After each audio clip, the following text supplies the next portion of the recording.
Welcome back, everyone, to OpenLine. We have with us Phil Cobucci. He is the founder of Inclusion Tennessee. It's a new organization to help LGBT that wants to be part of the LGBT community or improve or whatever. And we've kind of explained all of it. We're happy that you're here. You talked about your story. Yeah. And so my question is, we've talked about what Inclusion Tennessee is, what you hope to do.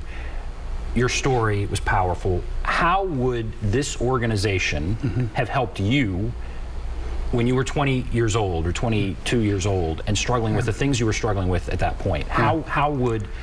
What difference will this organization make for somebody like you at age 20? I'm going to tell you a little bit of a story. So my parents just sold my childhood home last year.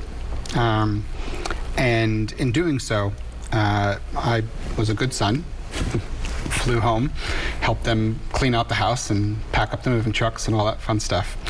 The last thing that my mom and I did was we went to the city hall to drop off some paperwork, and it was middle of June, so Pride Month.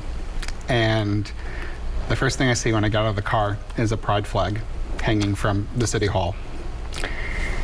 I will tell you that that was the first time in my life that I saw a pride flag hanging from my old town's city hall. And what that would have meant to me at 20 years old would have known that there's a space for me there, that I belonged somewhere. It may have not been at home, but it was somewhere that I felt like I could be, and somewhere that would welcome me, right? And so it is simple things like that. There's a great program that the Metro Nashville Police Department runs. It's called the Safe Space Program. Businesses can put the sticker in the window that says that we're a safe space. It is simple things like that, that just knowing that I can walk into a space and be fully authentic to who I am is a good first step, right? But then community center takes it a step further, right? I don't have to worry because I know that I'm going to walk in that door and I'm going to be loved the minute I walk in that door. But then I can also access the services that I need to be a fully connected and thriving member of society, right? So if I am sober, I am not going to be around alcohol and nightlife, right? But I can still be around friends, and I'm not going to be intimidated or feel unwelcome. Or I don't know how to use a computer, but I can go and get computer classes.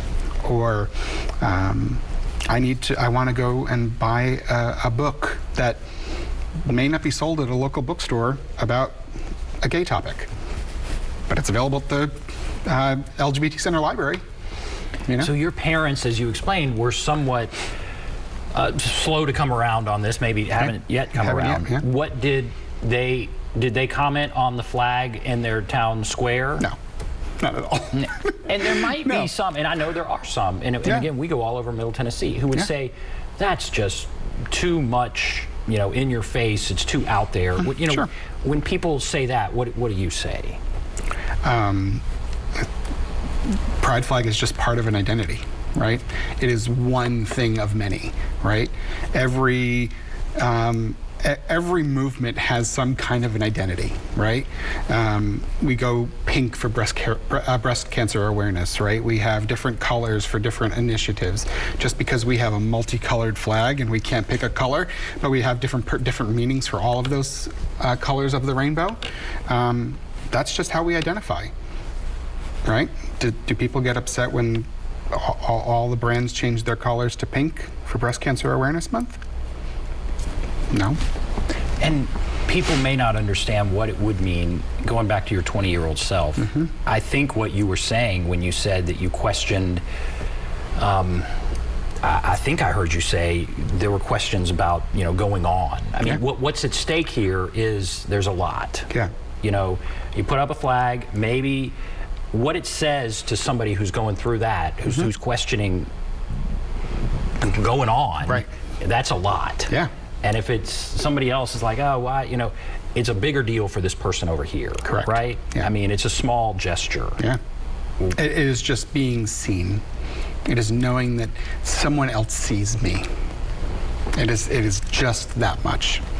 It is the eye contact, it's the love, it's the warm embrace, right? Well, very good. All right, now, I wanted to talk about the homelessness community. Yeah. That is a big, you mentioned it earlier, but it's a big problem for the LGBTQ community specifically, right? Yeah. Specifically LGBTQ youth. What are we seeing here in Nashville? There's a tremendous need.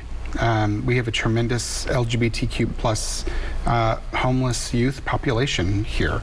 But there are programs that do exist. We have Oasis Center and some of the programs that exist there. Launchpad here in Tennessee, here in Nashville, does an incredible work during the winter months to ensure that no LGBTQ youth, no youth has to sleep on the street at night. And their work is so critical during those winter months, most importantly. There are organizations in this city that do important homeless outreach work, but there are some that actually do not accept LGBTQI plus people. And that is a god-awful shame. And that needs to change. And we need to support organizations like Launchpad to ensure that they can be operating 365 days a year, and that they can build wraparound services and supportive housing to get people off the street if that's what they want. Why is that such a problem in this community? Why are we seeing such a large percentage of homeless as LGBTQ? Imagine coming out at 18 years old and being kicked out of your home. Imagine saying that I do not identify as a man, and you transition into, and you decide that you need to transition. And you get kicked out of your home. Or you're 19 years old and you're in school and you come out, or your parents find out that you're gay or bi or just identify as queer, and the school that you've gone to a religious school and the school lets your parents know, and then your parents stop paying for your tuition and cut you off. Where do you land? What do you do? And that's something we see a lot. A lot. All right, very interesting. All right, we're going to take a break. We'll come back, continue our discussion. There's the number if you want to call in, 615-737-PLUS, 615-737-7587. Take a break, be back right after this.